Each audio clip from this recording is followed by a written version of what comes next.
You told more lies. Never let the truth get in the way of a good story. Welcome to MsMojo, and today we're taking a deep dive into the scandalous real-life events that inspired the second season of the anthology series Feud. Truman. Tell me everything. Summary and plot synopsis of the season. After a triumphant first season, which delved into the intense rivalry between Hollywood actresses Joan Crawford and Bette Davis, Feud was quickly renewed. Originally intended to explore the relationship between Prince Charles and Princess Diana, the second season's narrative eventually shifted to acclaimed writer Truman Capote and his circle of high society New York socialites. Truman Capote is our great protector, our best friend. We tell him everything, even the awful things we've all done to each other. The sensational narrative is brought to life by an impressive lineup of A-list actors, including Naomi Watts, Diane Lane, Demi Moore, Chloe Sevigny, and of course, Jessica Lange. But who really was Truman Capote? And what led up to the dramatic fallout between him and the jet-setting socialites referred to as his Swans? What did I do to deserve your contempt? Who was Truman Capote? Born in 1924 in Louisiana, Truman Capote always knew he was going to be a writer. And I became a famous writer, but it certainly didn't solve.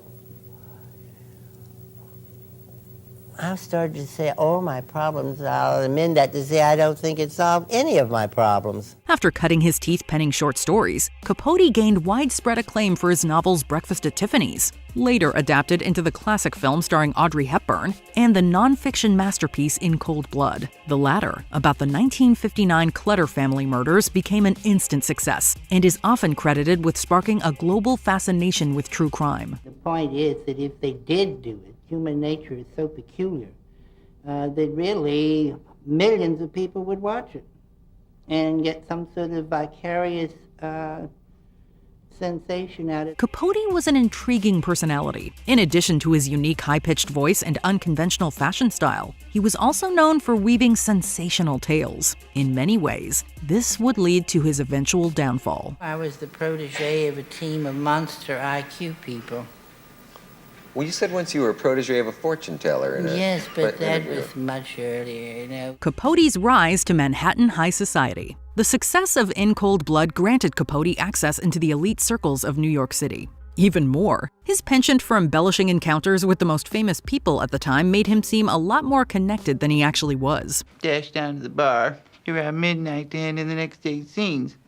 And Humphrey had just about moved into the hotel bar. Humphrey Bogart. Where he and John Houston.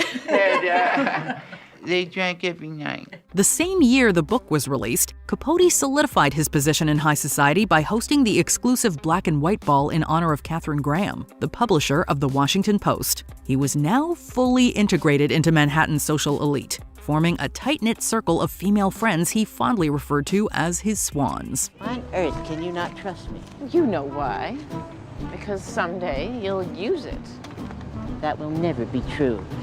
I may not be a monk, but I certainly have a moral code. Who were the Swans? The women who made up Capote's Swans were the who's who of New York City socialites, renowned for their opulent wealth, lavish fashion sense, and globetrotting lifestyle. These women shared a close bond with Capote. Now, he wasn't interested in them romantically. He was interested in a friendship with them, and also a little bit to spy is probably not the right word, but interested in their life and to kind of peek into that life they had. They frequently attended New York events together and accompanied him on several international trips. While the real-life Swans included a few other socialites, the second season of Feud focuses on Capote's relationship with just 5 women: Babe Paley, Slim Keith, Lee Radziwill, CZ Guest, and Ann Woodward. Babe Paley. As the former fashion editor for Vogue, Babe Paley was known for her impeccable sense of style. Time magazine even recognized her as the world's second best-dressed woman in 1941. It was just part of this extreme elegance that was reflexive with her. Paley was married twice, adopting the last name of her second husband, William S. Paley, one of the founders of CBS. The renowned socialite cultivated her high society status for years, reportedly at the expense of a good relationship with her children. In the words of Truman Capote, Babe Paley had only one fault: she was perfect. Otherwise, she was perfect. She put on her makeup. She'd put these incredible clothes on before she'd open that door and let her husband see her. So her life was a show from morning till night. Slim Keith. Dubbed the original California girl, Slim Keith was renowned for her striking beauty and athletic prowess. Naturally, she caught the attention of several influential men, including Clark Gable and Ernest Hemingway. Everybody knows that. Well, I'm sure they do now. However, despite their persistent advances, Keith ultimately chose to marry film director Howard Hawks. Interestingly, it was Keith who pulled famed actress Lauren Bacall into the limelight after showing Hawks her picture in a magazine. After all, I am entitled to something. Don't you think so, Slim? Keith later parted ways with the director as a result of his infidelity and eventually married British aristocrat Kenneth Keith. He listened to me the way you'd listen to announcements in a train station. Just enough to hear if there's an emergency. Lee Radziwill. What's worse at a dinner party, sitting next to a snob or a bore? Oh, I said a bore.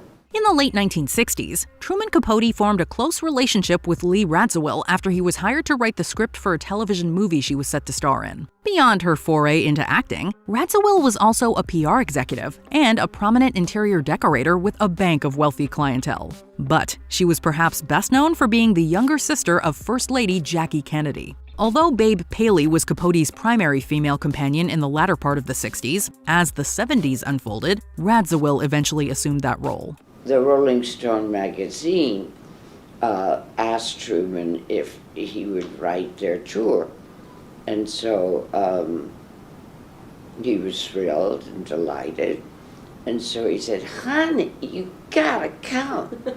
CZ Guest. I'm not a study person at all about clothes or anything. I always just very natural. What you see is what you get. CZ Guest could do it all. Born into an upper-class family among Boston's elite, Guest was an actress, author, columnist, horsewoman, and fashion designer. She often adorned herself in sophisticated, clean-cut pieces by luxury designers, earning her a reputation as a fashion icon. I bet I could go anywhere and get some clothes and look absolutely fabulous, because I love to do that, of course. I just think it's very important to have your own look. If you can, I don't know. Beyond the pages of style magazines, Guest also became a muse for esteemed painters and visual artists like Diego Rivera, Salvador Dali, and Andy Warhol. In 1947, she married Winston Frederick Churchill Guest, the first cousin of British Prime Minister Sir Winston Churchill. Ann Woodward. Of all the Swans, Ann Woodward had the most tragic story. Once a showgirl, Woodward wiggled her way into the upper echelons of society after marrying banking heir William Woodward Jr.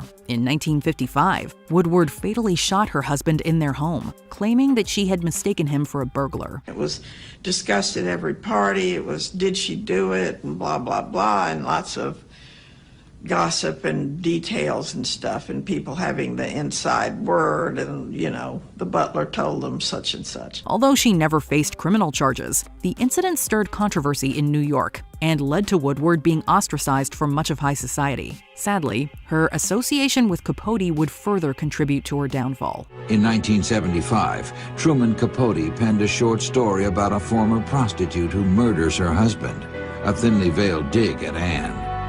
The Feud. I just began my novel, and I had such a good morning writing that I want to celebrate. The feud between Truman Capote and his Swans originated from his unfinished tell-all novel, Answered Prayers. Although incomplete at the time, Capote decided to publish 4 chapters of the book in Esquire magazine in 1975 and 1976. The most sensational one, titled La Côte Basque 1965, exposed the dirty secrets and scandals of Capote's Swans through thinly veiled characters, some of whose names were not even changed. It's the best thing I've written. You have to pull this.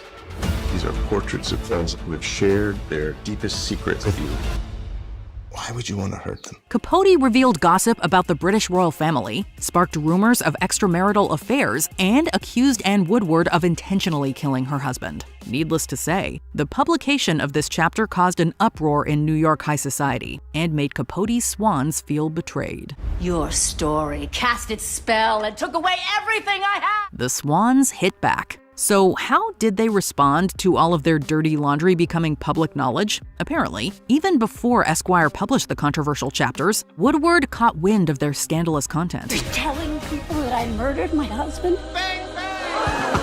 You piece of... The potential aftermath of their publication allegedly drove her to take her own life in October 1975. As for the other women, they decided that it was Capote's unfettered access into their lives that had paved the way for the scandal. The only way to prevent such from ever happening again was to sever all ties with him. We stand united, and we destroy him.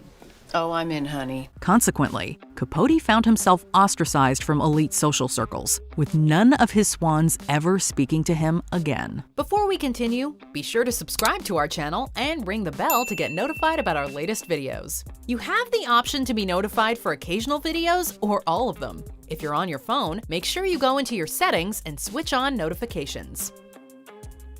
Capote's ostracized life and eventual death. The fallout from La Côte Basque 1965 caught Capote completely off guard. The book he once described as a lethal gun for all of its tantalizing revelations ultimately became the weapon that killed his social life. He'll be cut off from all high society, and that will kill him. Now estranged from his once tight-knit circle, Capote's substance use disorder worsened, leading to multiple rehab stints. From then on, his behavior in public grew more and more erratic. You have had a history of alcoholism. Millions of people out there have also had God, alcoholism is the least of it. Capote underwent plastic surgery and experienced a hallucination-based seizure in 1980, after which he largely retreated from public life. On August 25, 1984, Capote passed away from liver disease. Upon hearing the news of his death, longtime rival Gore Vidal described it as, quote, a wise career move. I don't see why the dead should be immune. I think they're a good game myself. With such a sensational subject, witty writing, and powerhouse performances, Feud seems poised for yet another exceptional season. Will you be watching? Let us know in the comments what parts you're most excited to see. Should I call, get our table for lunch? Goody good. And Big Mama, bring lots of gossip. Do you agree with our picks? Check out this other recent clip from MsMojo. And be sure to subscribe and ring the bell to be notified about our latest videos.